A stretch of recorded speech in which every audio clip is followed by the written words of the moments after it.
So, what would you say to somebody who's stuck in a victimhood mentality because of a past trauma or because of belief that they have that's holding them back? How would you, like, through your coaching, help them realize that they're like more than their trauma and bigger Mm. than any of these negative beliefs? I mean, you guys have tons of experience with that.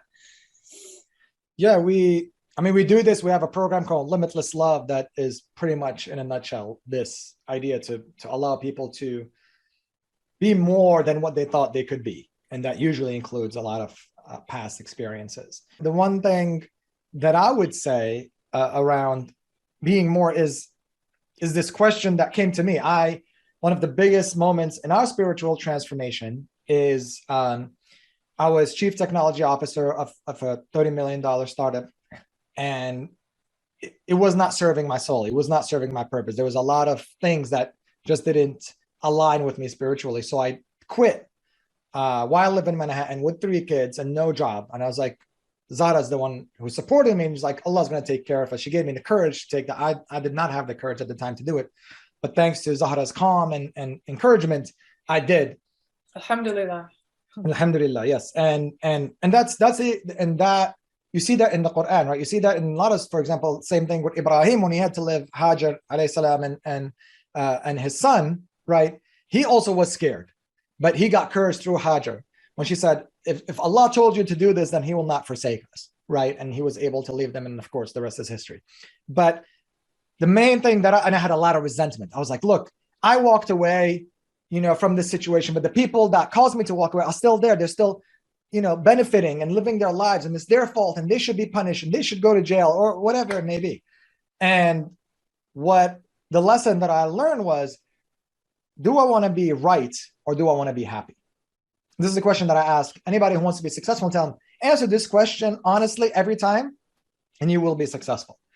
Is do I want to be right or do I want to be happy? What do I mean by that? Is in the case of past trauma, a lot of times we feel like, who is responsible? I was abused. I was lied to. I was kidnapped in my case. I was hit, whatever it may be. It could be, and it's like the abuse is in the eye of the beholder, not to belittle anybody's abuse. But some people, just got cut with a paper cut. They see it as big as something that is more traumatic to me.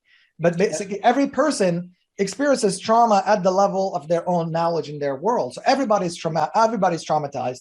Everybody's a victim of a victim. Like that's how the whole world operates nowadays, pretty much. And so we have a choice, right? And it's your fault. You deserve punishment. You deserve, this, like, or even my own fault, or it's my fault. I was abused because I was not chased, or whatever it may be. Like so many victim blaming that we do guilt, internally, shame. guilt, exactly. And so, but now we have a choice, right? Do I want to be right or do I want to be happy?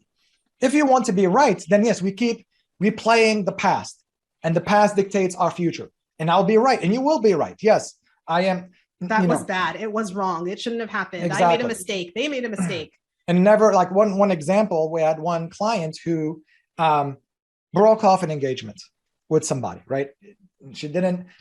Her thing was like, well, if it was meant to be, if I break it off and it's meant to be, he will come back. It's like, let me test fate kind of thing, right? Yeah.